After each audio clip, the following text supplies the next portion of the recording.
우리가 축구 감독이 돼서 포트폴리오를 짜는 걸로 한번 생각을 해보자라고 많이 얘기를 하거든요. 여기서 누가 골을 넣을지는 그 경기에 있어서는 단일 시행에서는 모른다는 겁니다. 수비수가 넣을 수도 있는 거고. 근데 우리가 원하는 건 결국엔 경기에서 승리하는 것. 이 포트폴리오 관리에서는 이 수비수가 수비만 잘해도 내가 이길 수 있게 되는, 살 거냐 말 거냐라는 고민을 되게 많이 하잖아요. 근데 저는 살 거냐 말 거냐 보다는 몇 퍼센트 할 거냐, 얼마 베팅할 거냐, 그 얼마나 할 거냐가 훨씬 더 중요한 고민이다라고 생각을 하고요. 기냐 아니냐로 결정을 하기보다는 애매하면 얼마나 애매한데를 파악해서 애매한 만큼 베팅을 하면은 거기에서도 우리가 뭔가를 해낼 수 있다.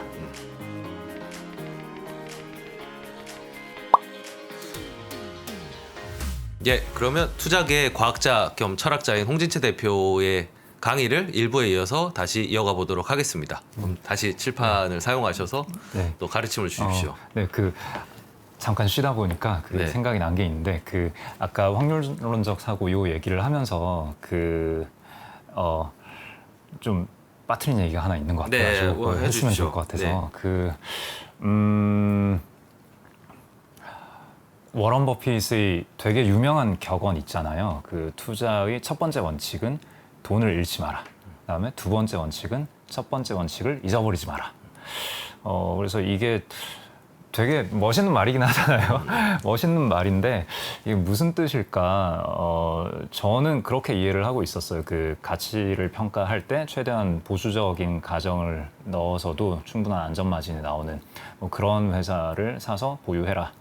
라는 그런 뜻일까? 일단 당연히 현금 보유해라 이 뜻은 아닐 거잖아요. 네, 그렇죠. 안전자산만 사라 이 뜻은 아닐 건데, 그러면은 버핏의 관점에서 조금 더 이해를 해보자면은 아까 말씀드린 대로 그런 안전 마진을 최대한 확보한 상태에서 투자를 해라 라는 얘기일 텐데, 근데 그렇게 본다면은 그렇게 안전 마진을 확보할 수 있는 기업들이 별로 없는 상황에서는 투자를 못 하는 건가? 그리고 그 이후에 아멕스를 산 이후에 버핏의 행태를 보아하면은 꼭 그런 건가 하는 의문점들이 조금 들어가지고, 보유를 하는 중에 안전마진이 없었는데 계속 보유하는 경우들도 있는 것 같고요. 조금 아하. 보수적인 관점에서 봤을 때는. 네네, 보수적인 관점에서 네. 봤을 때. 그리고 저는 개인적으로는 좀 투자는 신중하게 해야 된다.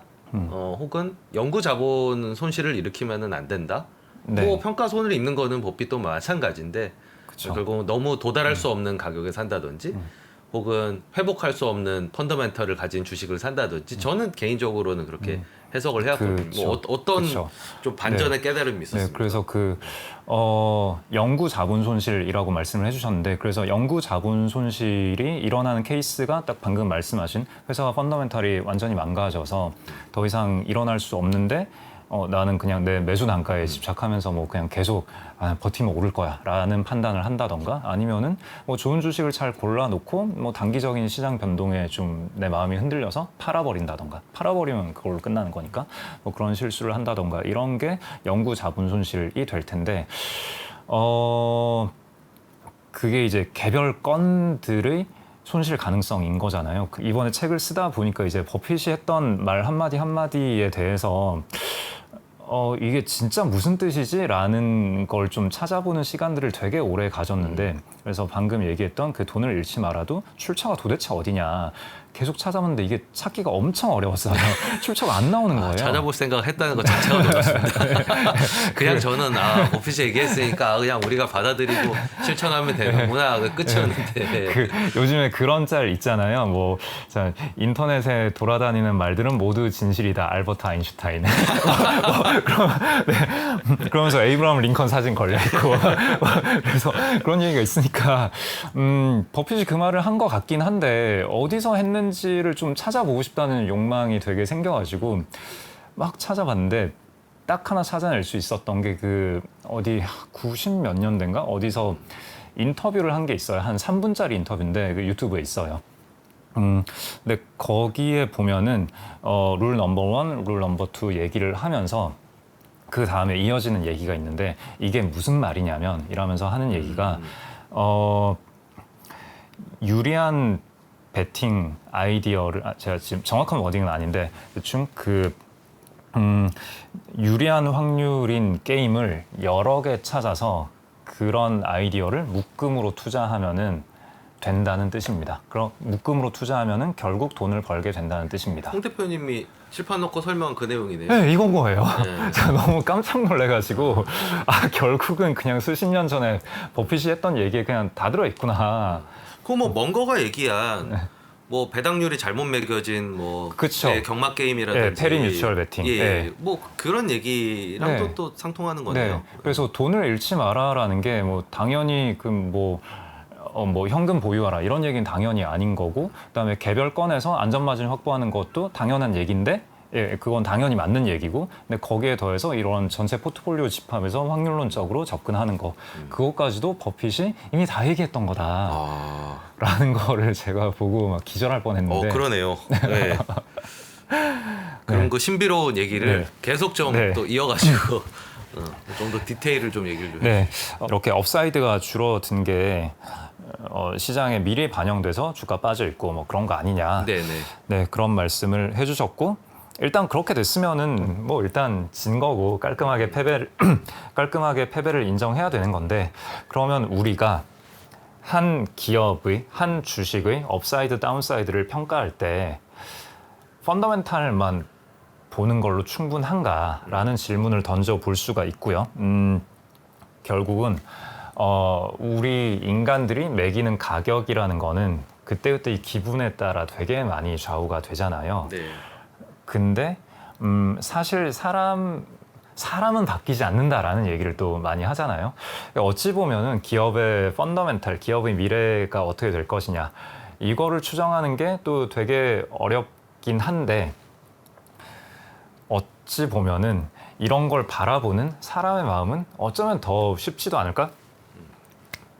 어쩌면 더 쉽지 않을까? 그러니까 아주 쉽다는 얘기는 아니고 상대적으로, 그러니까 그렇게 어려운 일은 아니지 않을까라는 생각이 들기도 하더라고요. 또 뇌과학 책을 좀 읽다 보면은. 그럼 아까 얘기한 그 아베 슈에이가 얘기한 것도 결국은 펀더멘털은 이제 버핏 네. 그리고 어떤 시장의 어떤 역동이나 참가자들이 일으킨 어떤 심리적인 그 로폴 같은 거는 뭐 소로스 뭐 그렇게 해서 본인이 두 사람에게 배운 거다 이렇게 설명한 걸까요? 그럴 수도 있을 것 같고요. 일단 제가 이해하는 바는 아까 말씀하신 그 페리 뮤추얼 베팅, 그게 결국 손익비에 대한 얘기인데, 조지 소로스도 딱 그 얘기를 해요. 이거는 조지 소로스가 직접 말했다기보다는 그 스탠리 드러켄 밀러가 소로스로부터 배웠다라고 발언한 거에서 나오는데, 맞출 확률보다 중요한 거는 맞췄을 때 얼마를 버느냐, 틀렸을 때 얼마를 잃느냐다. 얘기죠. 예. 예, 라는 걸 소로스로부터 배웠다. 둘이 그 버핏이 하는 얘기와 소로스가 하는 얘기가 확률론적 같은 거예요. 사고인 예, 거죠. 확률론적 사고. 거기에 더해서 이제 방금 언급해 주신 대로 소로스는 그 인간의 심리에 대해서, 그리고 재귀성 얘기를 많이 하잖아요. 그 어떤 펀더멘탈을 바라보는 사람들의 심리, 뭐 멘탈이라고 해도 되고, 뭐 무드라고 해도 되겠죠. 얼마나 기분이 좋으냐, 네. 기분이 안 좋으냐. 네. 그래서 펀더멘탈 뭐 좋습니다. 펀더멘탈 안 좋습니다. 그래서 이 펀더멘탈 좋고 안 좋고는 우리가 기업 분석 다 하잖아요. 매크로 보고 산업 분석 보고 전체 시장 크기와 뭐 MS 마켓 셰어와 뭐 경쟁력과 이 회사가 할 신사업과 많이 알려져 뭐 있죠. 이익률과 네. 뭐 등등등등 해서 좋을 때 회사가 뭐 내년에 한 1,000억 벌 수 있을 것 같다. 뭐 내년 23년 포워드 순이익. 그다음에 안 좋을 때 1,000억 정도, 뭐 올해 한 800억 정도 벌었고 내년에 올해 한 700억. 내년에 좋으면 한 1,000억 정도 벌 수 있을 것 같고, 안 좋으면은 뭐 내년에 한 600억 정도 벌 수 있지 않을까. 올해 네. 대비 역성장. 예. 슬픔. 하지만 그 정도는 우리가 얼마인지 노력하면 계산해낼 수 있는 네, 영역. 요 정도는 계산은 일단은 가능은 네네. 하다라는 거고, 그럼 여기에 대해서 사람들이 뭐라고 평가를 할 것이냐. 기분이 좋으면은 이 1,000억이라는 숫자에 대해서 막 PER 20배, 30배를 줄 수도 있을 거고, 기분이 그러면 뭐 네, 그런 걸 생각을 해보자라는 거죠. 1,000억에 대해서 기분이 좋을 때 얼마까지 줄 수 있냐. 근데 만약에 지금 이 업종이 그냥 IT 부품 회사다. IT 부품 회사 뭐 빤하잖아요. 뭐 6배에서 10배 왔다 갔다. 한계가 있죠. 네, 근데 이 회사가 엔터테인먼트 플랫폼이다. 회사다. 예, 이제 뭐 뉴진스가 나왔다. 네, 혹은 뭐 아무튼 뭐 훌륭한 회사다라고 하면은 그런 그 미래에 더 많은 이익을 되게 많이 가져올 수 있을 것 같다라는 그 꿈과 희망을 줄 수 있는 회사다라고 하면은 뭐 30배, 40배 뭐 이렇게도 줄 수 있겠죠. 그러면은 자 이게 잘 나오고 기분이 좋을 때는 시총 3조 줄 수 있을 거고. 네. 근데 좀 기분이 안 좋다. 뭐 엔터테인먼트 회사도 좀 되게 리스크가 부각이 될 때가 있잖아요. 그러면은 리스크가 부각이 됐을 때 어디까지 빠지느냐. 사실 아주 옛날에는 아예 회사 취급도 못 받았었으니까 뭐 한 2000년대 초중반 뭐 요럴 때는 뭐 그때를 우리가 볼 필요는 없을 것 같고 그냥 여러 가지 리스크가 터져서 뭐 안 좋을 때는 어디까지 깔 수 있을까. 뭐 한 12배까지 깠다. 네. 하면은 1000억을 벌었으나 사람들이 그냥 기분이 안 좋아. 뭐 이 회사의 문제건 아니면 피어 경쟁사의 문제건 아니면 매크로의 문제건 전체 시장의 네, 문제가 전체 시장에서 미래의 꿈과 희망을 더 이상 반영해주지 않겠다라고 했건 그래서 한 12배 정도로 빠진다 치면은 1.2조. 네. 그 다음에 좀 펀더멘탈이 안 좋을 때, 안 좋은 상태에서 그래서 내년에 안 좋을 때 한 600억 정도 벌 것 같은데 그래도 사람들이 기분이 좋아. 뭐 선할 것 같아. 네, 회사가 뭐가 잘 안 됐지만 뭐 예를 들어서 뭐 주요 멤버가 뭐 군대를 갔다. 그래서 안 됐다. 뭐 그러나 다시 돌아온다. 괜찮다라고 기분이 좋으면 그거 다 인정해 줄 수 있잖아요. 그러면은 그럼 여기에 뭐 30배 주자. 그러면 1.8조 네. 줄 수 있는 거고. 근데 펀더멘탈도 안 좋은데 기분도 안 좋다. 12배 하자라고 하면은 7,200억. 자, 이런 식으로 펀더멘탈과 심리를 다 함께 본다면은 좀 더 입체적으로 이 회사의 업사이드, 다운사이드를 추정을 할 수 있지 않을까. 네, 범위가 더 네. 세분화돼서 나오네요. 네. 그러면은 여기서 만약에 지금 현재 시총이 한 1.5조다. 현재 시총이 1.5조면은 대충 이거는 좀 약간 기분이 좋아야만 돈을 벌 수 있는 뭐 그런 상태인 거죠. 그리고 펀더멘탈도 좀 괜찮고 기분도 좀 좋아야만. 그렇죠. 네. 배드로 가진 않아야지. 네. 예, 그렇죠. 안 상황. 만약에 배드로 갔다면 사람들이 기분이 되게 좋아야 여기까지 갈 수 있는. 좀뭐 무리한 가정일 수 있죠. 네, 그렇죠. 그렇죠. 펀더멘탈 안 좋으면 기분도 대체로 안 그렇죠. 좋으니까. 보통은 따라가기 때문에. 대체로 이런 예, 관계가 있죠. 예. 네. 근데 그러면 1.5조가 아니라 현재 시총이 만약에 한 1조 정도다라고 하면은 그러면은 펀더멘탈만 좋으면은 기분이 좀 안 좋아도 1.5조, 2조는 줄 수 있으니까 그러면 1조면은 이건 되게 훌륭한 가격. 근데 좀 펀더멘탈이 안 좋을 수도 있으니까 최악으로 펀더멘탈 안 갔을 좋을 때가 되면은 600억 나왔다 그러면은 1.8이랑 7,200억 퉁치면은 1.2조니까 현재 1조 대비해서 조금의 업사이드는 있지만 좀 그렇다. 그러면 1조에서 내가 이 주식을 산다라 하면 펀더멘탈이 좀 좋을 거다에 대한 베팅이 좀 들어가게 되는 거죠. 근데 만약에 이 회사의 시총이 뭐 한 8천억이다. 8천억이면은 그러면은 펀더멘탈만 좋아져도 그냥 버는 거고 딱 봐도 펀더멘탈이 좀 안 구미가 좋아도 남기죠. 그렇죠. 네. 네. 만약에 좀 안 좋아질 걸 시장이 좀 선반영을 약간 했다라 하더라도 그래도 뭐 빠져봐야 마이너스 빠져봐야 10%. 800억, 빠져봐야 10%니까 이 정도면은 여기에서 일단 빠져도 좀 버틸만한 금액이고 만약에 예상외로 좋은 일이 벌어졌을 때 이만큼 벌 수 있는 그런 가격. 그리고 만약에 지금 시총이 7천억이다. 그러면은 내가 뭔가 잘못 생각하고 있는 오히려 거니까. 오히려 의심이 들어오죠. 이상한데. 이건 좀 이상해요. 이거는 느낌이 좀 세한데. 이거는 좀 맞아요. 세야 되는 네. 거예요. 네. 이거는 이 계산을 좀 다시 해보자. 내가 뭔가 놓치고 있을 가능성이 대단히 높다라는 거죠. 그래서 다시 조금씩 낮춰 잡았을 때 생각을 해볼 수 있는 거고. 네. 그래서 이런 식으로 하면은 약간 시장에 뭘 좀 선반영하고 내가 좀 체크를 못해서 훌륭한 시장님이 내 뒤통수를 좀 후려 패더라도 그래도 내가 조금 덜 다칠 수 있는 개별 기업을 볼 때는 이런 식으로 사고를 하는 게 좀 더 안전하지 않을까. 그리고 좀 더 첨언을 하면 저 중에서 예를 들면 아까 저희가 가정했던 뭐 8천억 시가총액의 저런 상황에 있는 거는 비중을 좀 많이 싣고 그렇죠. 예. 저게 만약에 한 1.2조에 거래된다 그러면은 아무래도 저 때보다는 비중이 낮아져야 되고. 그렇죠. 종합적으로 보면 결국 저런 확률론적 사고를 하면서 그거를 투자의 어떤 결정 혹은 비중으로 잘 반영해서 그 이후의 수익률도 확률론적 사고로 기대하는 사람이 실력이 있는 사람이다. 라고 결론을 내려볼 수 있을까요? 아유, 감사합니다. 역시 이게 설명 잘 들었기 때문에 결론을 낼 수 있었던 겁니다. 다 이미 알고 계시는 내용을 제가 너무 이렇게 썰을 푼 것 같아서 지금 상당히 민망한데. 제가 조금 더 단순화해서 사실 저는 포트폴리오의 구성에 있어서 이제 비유적인 표현으로 많이 쓰는 게 제가 우리가 축구 감독이 돼서 포트폴리오를 짜는 걸로 한번 생각을 해보자라고 많이 얘기를 하거든요.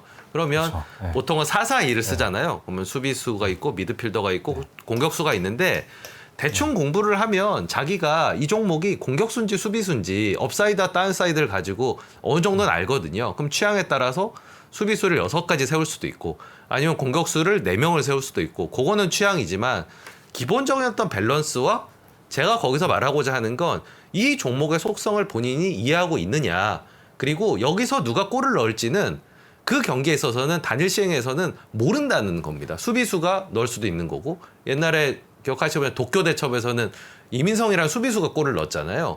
근데 통상적으로는 공격수가 또 넣기도 하지만 또 그게 3골을 넣을지 1골을 넣을지 침묵을 할지는 모르는 일이고 그래서 하고 싶었던 건데 이제 이걸 자세하게 이제 분해해서 들어가면은 이런 이제 원리를 갖고 있다는 거죠. 그렇죠, 그렇죠. 축구에서는 이제 골을 넣어야만 이기는데 이거를 이 주식에서는 수비수가 골을 막는 것만 잘 하더라도 그거를 다시 현금화해서 다른 공격수에게 더 힘을 실어주는데 돈을 쓸 수 있는.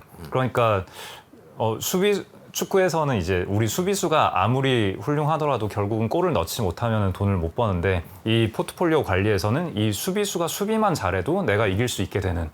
네, 그래서 되게 훌륭한 비유인 것 같습니다. 예. 뭐 잃지 않으면은 결국 번다 뭐 이런 말이랑도 또 연결이 될 네. 거고요. 예. 네, 우리가 일상적으로 살 거냐 말 거냐라는 고민을 되게 많이 하잖아요. 근데 저는 살 거냐 말 거냐보다는 몇 퍼센트 할 거냐, 얼마 베팅할 거냐, 그 얼마나 할 거냐가 훨씬 더 중요한 고민이다라고 생각을 하고요. 그래서 살 거냐 말 거냐가 되면 약간 애매할 때 있잖아요. 근데 사실 대부분의 경우에 애매하잖아요. 항상 애매해요. 네, 네. 네. 그때 이거를 기냐 아니냐로 결정을 하기보다는 애매하면 얼마나 애매한데를 파악해서 애매한 만큼 베팅을 하면은 거기에서도 우리가 뭔가를 해낼 수 있다. 네, 그게 확률론적 사고다. 네.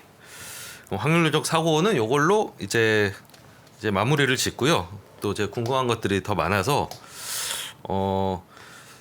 제가 다음으로 궁금한 게 그러니까 시청자분들의 대신해서 제가 여쭤보면은 그러면 적정 기업 가치를 도대체 어떻게 고르고 목표가를 어떻게 설정을 하는 거냐.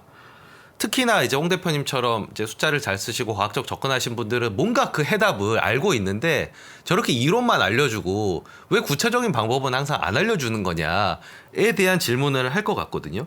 여기에 대한 어떤 생각이나 방법론 이런 거를 조금 더 구체화해서 우리가 홍 대표님처럼 할 수 있게끔 그렇게 좀 만들어 주시죠. 방금 최대한 구체적으로 말씀드린 건데 어떡하지? 그 질문에 대한 대답을 지금 하고 있다고 생각을 했던 건데. 그러면 좀 더 질문을 바꿔서 홍 대표님은 그래도 어떻게 기업 가치를 좀 측정하시는데 그 중에서 그래도 좀 중요하게 생각하는 변수? 여러 가지 어떤 기업적 요인과 시장의 요인들 있잖아요. 그 중에서 이것만큼은 좀 신경 써야 되는 변수다. 라고 할 만한 게 뭐가 있을까요? 그 얘기를 하면 될 것 같아요. 그러니까 좀 더 실무적으로, 좀 더 실전적으로. 네. 아마도 방송을 보시는 분들이 느끼시기에 이론적이라고 느낄 텐데 저는 실무에서 쓰고 있기 때문에 저한테는 이게 실무입니다. 뭐 그것도 하나의 인사이트가 될 수 있을 것 같습니다. 3가지 키워드를 드릴게요. 네. 이것만 보셔도 뭔 얘기 할지 이제 일단 시간 개념이 아실 것 들어갔다는 같은데. 걸 좀 알 수가 네? 있고 어떤- 시간 개념이 좀 들어갔다는 그쵸. 걸 알 수가 있겠고. 적정 가치, 가격, 기대 수익률. 좀 가치가 도대체 뭐냐라는 걸 계속 고민을 하다 보니까 제가 최근 들어서 내린 결론은 가치라는 거는 1차원 값이 아닌 것 같다. 그러니까 밸류 15,000원, 이렇게 얘기를 할 수 있는 걸까? 물론 뭐 범위로 이야기를 해야 된다 뭐 그 얘기도 어차피 하겠지만 그 얘기를 어쨌거나 하고 싶어 하시는 거 아니니까. 예. 15,000원이건 10,000원이건 어쨌거나 1차원 값이잖아요. 하나의 네. 그냥 숫자인 거잖아요. 수. 그럼 우리가 기대 수익률이라는 얘기를 할 때 자, 현재 프라이스가 10,000원이고 그러면은 기대 수익률 50%. 이게 대체 무슨 말일까? 이게 대체 무슨 말이죠? 일단은 기간과 상관없이 그냥 기대할 수 있는 게 50%니까 뭐 1년에 회수하느냐, 2년에 도달하느냐, 3년에 도달할 때 좀 달라질 수 있다. 그러니까 조금 완벽한 그런 개념은 아닌 것 같아요. 그쵸. 예, 너무 역시 핵심을 너무 잘 짚어주셔서. 네. 그게 이제 증권사 보고서에 보면 2022년 목표가냐, 뭐 2024년 목표가냐, 뭐 이런 거에 따라서 그래서, 다르게 해석을 그렇죠. 해야 되는 거니까요. 타겟 프라이스인 거고. 예. 예. 저는 TP라는 말을 안 쓰는데. 저도 별로 좋아하지 네. 않습니다. 네. 네. 그래서 이 50%가 방금 이제 정확하게 지적해 주신 대로 언제 달성이 되는 건데 이게 한 달 만에 달성되는 거면은 월 수익률 50%고 1년에 달성되는 거면 뭐 1년 10년 만에 달성되는 거면은 그냥 이자 정도 되는 예, 거죠. 이자 정도인 건데 이게 뭐지? 근데 그렇다고 해서 그러면 자 그러면 이렇게 생각을 해봅시다. 실무적으로 우리가 겪게 되는 문제는 자 이렇게 50%짜리 베팅을 한 5개 정도를 찾았어요. 그래서 5개를 포트폴리오를 구성을 해놨다. 아까 그 말씀을 하셨잖아요. 그 확률론적으로 이 포트폴리오의 기대 수익률이 얼마가 될 거냐를 계산해내면은 이게 합리적인 투자, 과학적인 투자인 것 같다라고 말씀을 해주셨는데, 자 그러면은 자 요런 건을 5개 찾아서 포트폴리오에 심어놨다. 이 포트폴리오의 연간 기대 수익률은 얼마일까? 그러니까 뭐 확률 반반이라 치면은 그럼 뭐 아래쪽 뭐 얼마 있고 해서 뭐 대충 한 15% 기대 수익률이다 치고 뭐 5분의 1씩 분산해서 5개 뿌려놨다. 그러면 이 포트폴리오의 연 기대 수익률이 15%인가? 약간 이상하잖아요. 그렇죠. 너무 좀 극단적인 가정이죠. 네, 현실적이지 않은. 예. 근데 만약에 그러면 이 50%가 만약에 3개월마다 막 반영이 돼서 내가 3개월 후에 이거 팔고 또 다른 새로 사서 만약에 이 짓을 제가 1년에 4번 반복을 할 수 있다 치면 연 기대 수익률이 60%인가? 네. 이상하잖아요. 네. 그러니까 이상한 거예요. 우리가 가치 평가 열심히 하고 확률론적 사고로 포트폴리오도 구성을 막 해놨는데 그래서 이 포트폴리오의 연평균 기대 수익률이 얼마야? 우리가 전체 시장은 뭐 대충 알잖아요. 과거 경험치가 있으니까 뭐 코스피의 경우에 뭐 그래도 우리가 30년 보유하면 한 연 6% 기대할 수 있다. 뭐 그런 게 있고 뭐 S&P 500은 뭐 연 10%. 장기 시계열이 있으면 네. 계산할 수 있죠. 네, 채권의 경우에 뭐 다 있고 한데 우리 개별 주식을 하는 사람들이잖아요. 근데 개별 주식을 이렇게 열심히 최대한 합리적으로 뭔가를 해보자라고 했을 때 포트폴리오의 연환산 기대 수익률을 계산해 낼 수 없다? 아직은 지금 현재까지 우리가 알고 있는 걸로는 지금 계산을 못 해내고 있는 거잖아요. 이게 너무 이상한 건데 그러면은 여기서 이제 그 얘기가 들어가야 되는 거죠. 얘를 어떻게 계산했냐?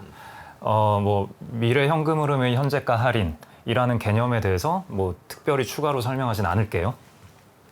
이 value라는 거는 present value라는 거는 뭐 대충 이거잖아요. 네네. 네. 뭐 저 정도는 다들 아실 네. 거라고 생각합니다. 네. 네. 그러면은 대충 이렇게 했을 때 15,000원이 되는 건데 그럼 여기에서 이거는 우리가 기업 분석하면서 열심히 추정을 한 거고 뭐 틀리더라도 하긴 네, 하죠. 틀리더라도 예, 네. 예. 네. 해보긴 해보죠. 일단 한 거고 그래서 이거 어떻게든 계산하고 여기에 R값 넣어가지고 현재가로 다 할인해서 당겼을 때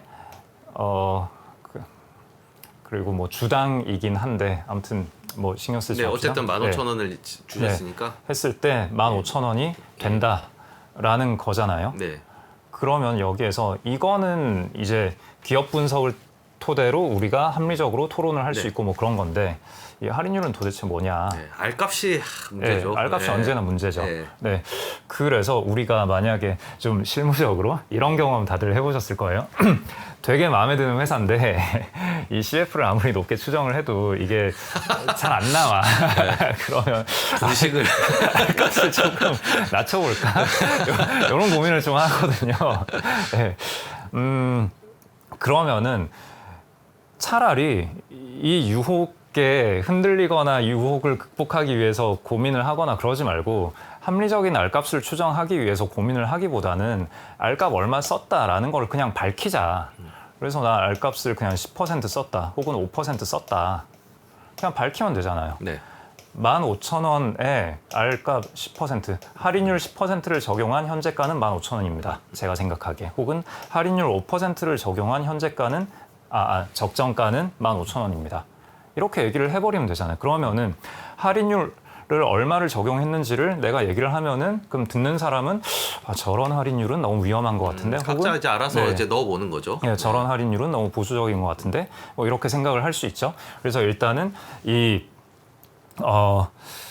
value라는 값은 1차원 값이 아닌 것 같다라는 말씀을 드린 게 일단 이 할인율이라는 것이 함께 포함된 2차원 값인 거 아닌가라는 네. 게 첫 번째 아이디어고요. 그 다음에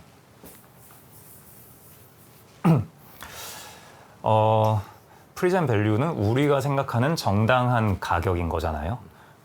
그러면은 역으로 어차피 얘는 다 구했으니까 이거 PB 쓰지 말고 그냥 현재 가격, 시장에서 주어진 현재 가격을 놓으면은 그러면은 이거 고정돼 있고 이거 R을 구해놨고 이제 역산해서 그쵸. 이제 구해보는 거죠. 예, 우리는 R을 바꾸면 이게 크게 바뀐다는 걸 알기 때문에 그러면은 현재 가격을 정당화시키는 R이 얼마냐. 아까 뭐 5를 쓰기도 했고 10을 쓰기도 했는데 어차피 프리젠 밸류가 P보다는 조금 높은 걸 우리가 분석을 하고 있을 거잖아요. 그러면은 R 값이 한 11% 혹은 12% 혹은 15% 혹은 17% 이런 R 값을 넣어도 정당화되는 어떤 경우가 있을 거라는 거죠.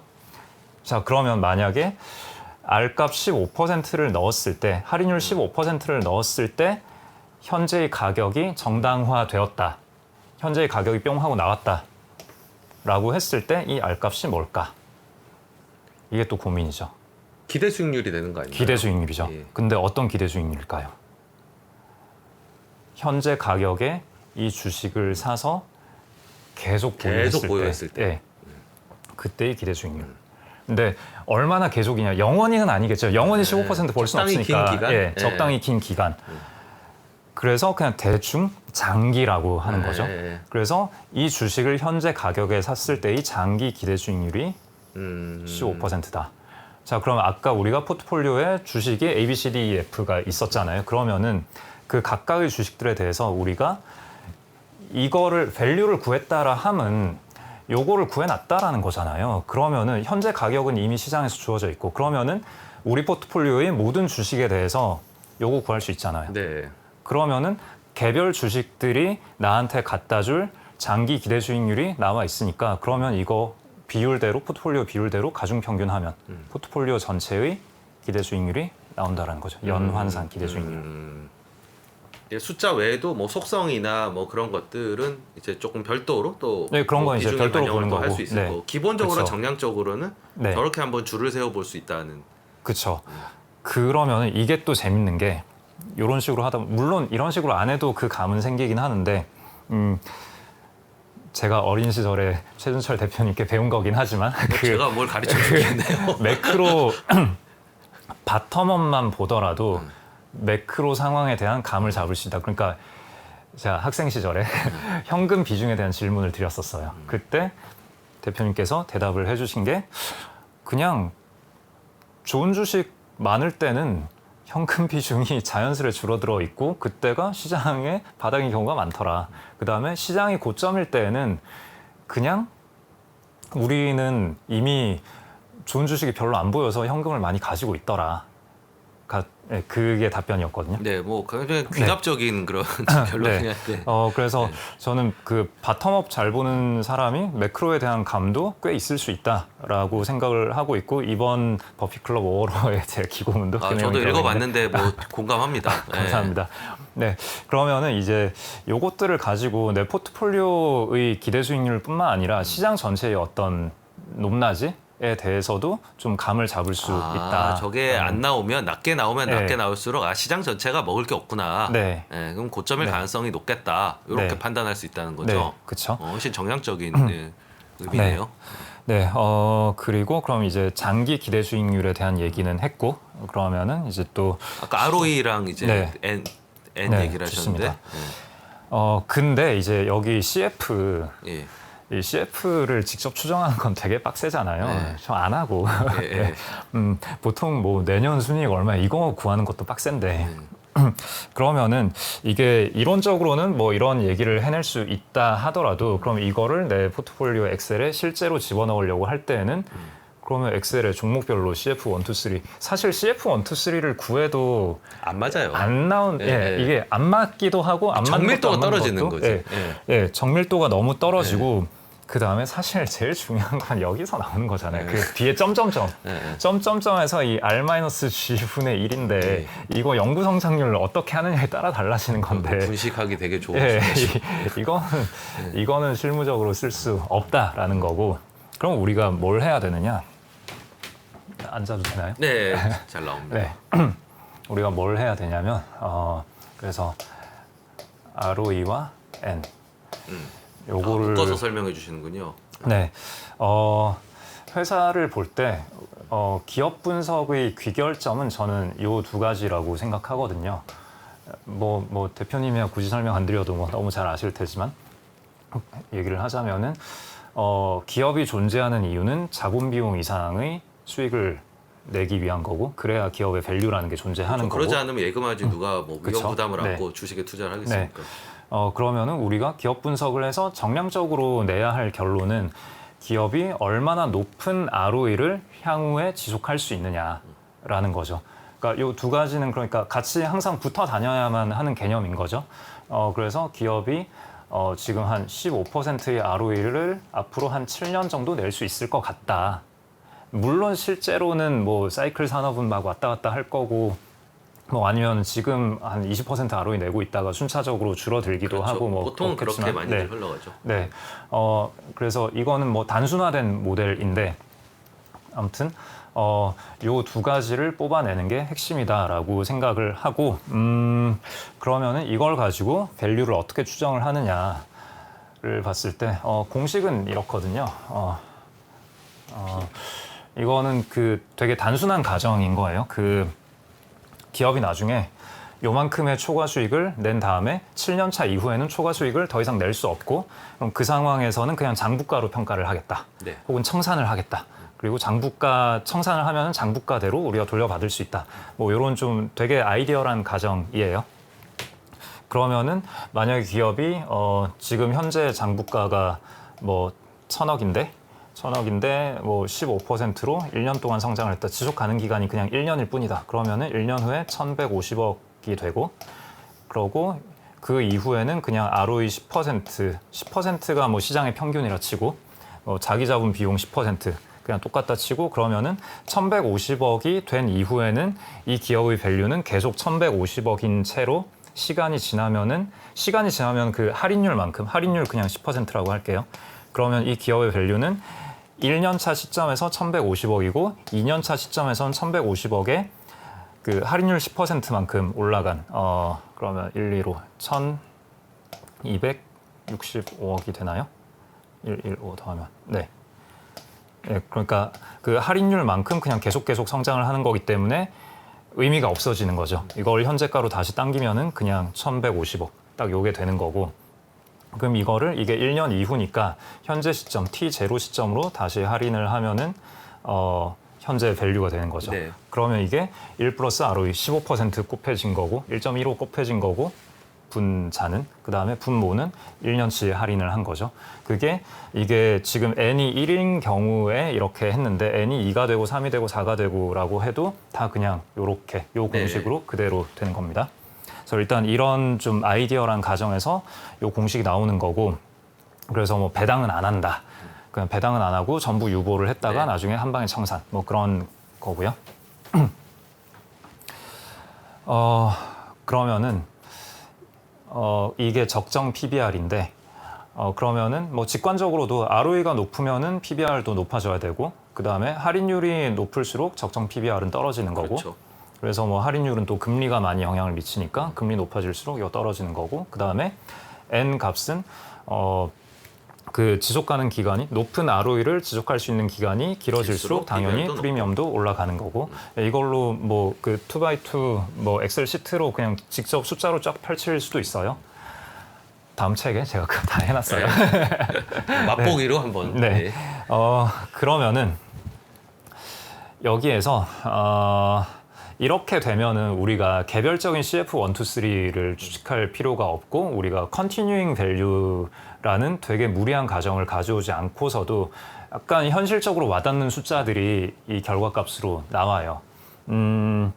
그러면은 여기에서 또 역산을 하면은 그럼 이제 장기 기대 수익률 요 R 값이 중요하다고 말씀드렸잖아요. 그러면은 여기에서 R을 다시 뽑아낼 수가 있는 거예요. 그러니까 CF 1, 2, 3 이런 거 추정하지 말고 장기 기대 수익률 구해보자라는 거예요.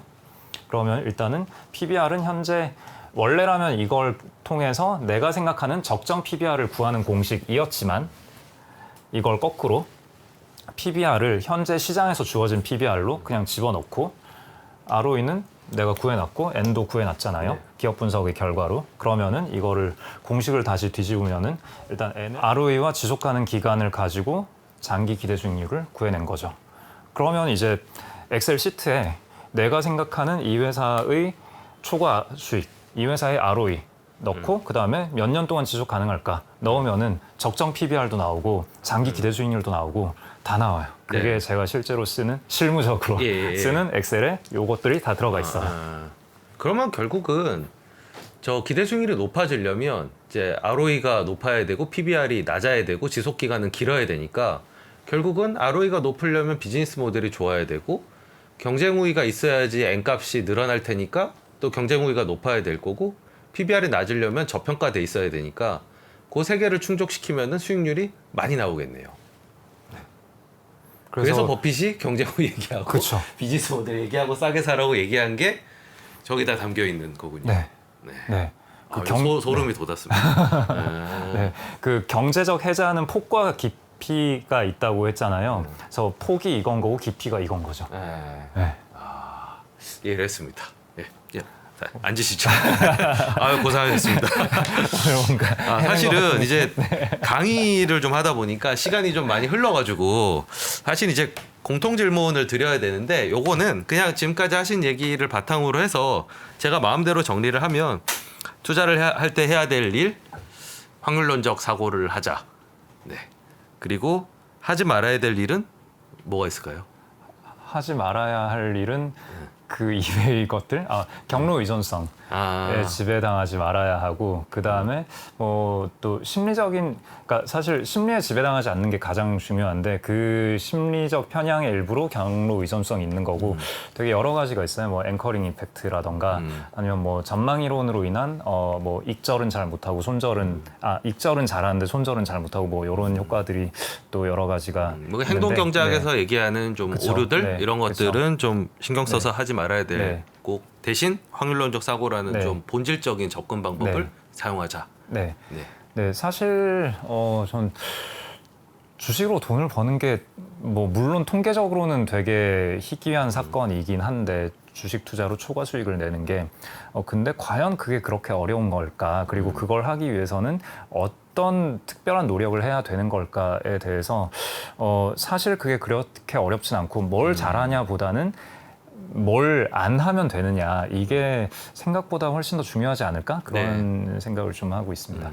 근데 결국은 저희가 뭐 이렇게 저렇게 접근도 해보고 고찰도 해보고 하면 결국은 이 앞서가셨던 소위 이제 대가들이 그냥 한두 마디씩 화두로 맞아요. 던져준 거의 네. 결론을 네. 결국은 얻게 되는데 이 앞에 과정이 있기 때문에 조금 더 확신을 갖고 좀 더 구체적으로 와닿는다. 예, 그런 느낌을 저는 거의 이제 2시간 가까이 얘기를 하면서 많이 느낄 수가 있었고요.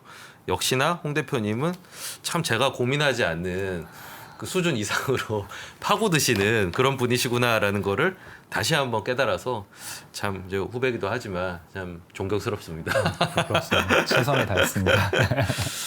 네, 지금까지 홍진채 대표와 여러 이제 투자 이론들에 대해서 얘기를 나눠봤고요. 아무쪼록 시청자분들께서 이 주식 투자의 메커니즘을 좀 이해하시고 올바른 사고의 틀을 장착하시는데 도움이 되는 시간이었기를 바랍니다. 예, 오늘 칠판까지 사용하시면서 이런 얘기들을 이제 전달해 주시려고 노력해 주신 홍진채 대표님께 감사드립니다. 네, 출연해 주셔서 감사합니다. 아유, 불러주셔서 감사합니다. 이 옛날에는 우리는 개인 투자들이 사면 장이 빠지고 개인 투자들이 팔면 장은 오르고 막 이런 얘기 했잖아요. 그런 얘기 하는 사람들은 정말 진짜 이제 물러나야 돼요. 제 경험상 캐시가 최고입니다. 10년 있으면 엄청난 기회가 와요. 평일 600석 전석 매진 2022 하반기 자산시장 대전망이 온라인으로 출시됐습니다. 우리는 펀드 매니저가 아니에요.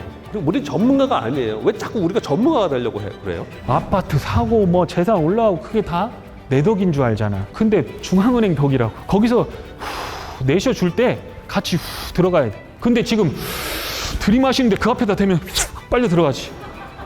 주식 부동산 투자에서 꼭 알아야 할 핵심 포인트를 압축한 5시간의 강의 2022 하반기 자산시장 대전망. 자세한 사항은 3프로TV 영상 하단의 댓글을 확인해 주세요.